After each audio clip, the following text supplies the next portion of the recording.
Thank you, Honourable Speaker, and I rise to talk about public sector pay.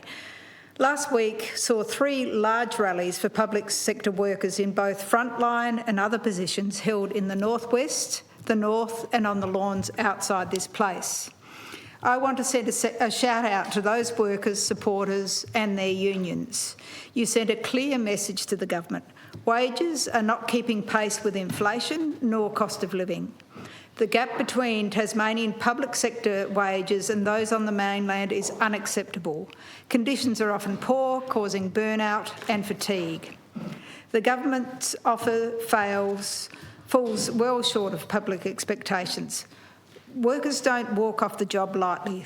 They are concerned that they have been in the sights of the government. Only a few months ago, in March, public sector workers were concerned of job cuts with the then Treasurer Barnett's Doge-style efficiency and productivity unit.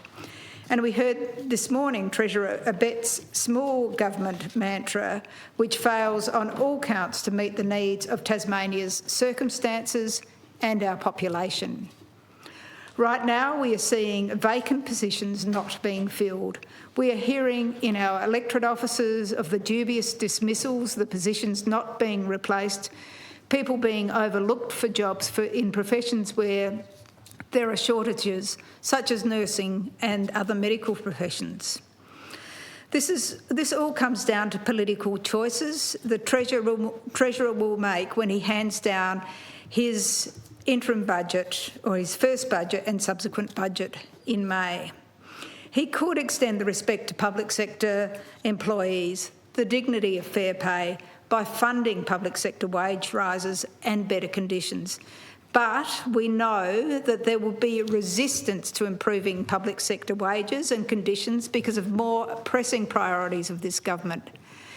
There will be no new taxes to adequately fund a functioning public sector, and the government wants to build a stadium at Macquarie Point. The Macquarie Point Stadium, with no cap on its price tag now well north of $1 billion. The bogus argument that this is an essential infrastructure project. Moreover, we have the Labor Party in lockstep with the government on both these issues, effectively selling workers short of a result. This is not the way to treat public sector workers, and I remind the House that during the last Parliament we saw Saputo workers in the northwest who went on strike for a remarkable 20 weeks to secure pay parity with their mainland counterparts, eventually receiving 21.7% pay rise. This House passed a unanimous motion in support of those workers because it was the right thing to do. It's just not about pay. Working conditions in Tasmanian schools and hospitals are so poor that we see trained staff leaving in droves to work in other states. A one-year deal won't cut it for public sector workers. Tasmanian workers deserve certainty and the chance to plan for the future. Public sector workers should not be taken for granted.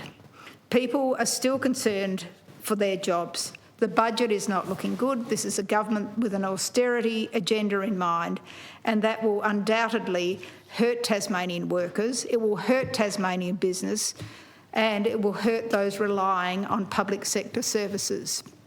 My office has heard from trained nurses desperate to work in our health system, but the hiring process is deliberately made to be frustratingly slow. Meanwhile, we continue to spend hundreds of millions of dollars each year on locum health workers and their accommodation costs. Until workers in Tasmania can imagine a future here, they can realise their dreams without the need to move interstate, we will continue to see many young people leave for better paying conditions. We are already seeing workers closer to retirement age leaving their jobs because of poor pay and conditions. Honourable Speaker, this is not reasonable.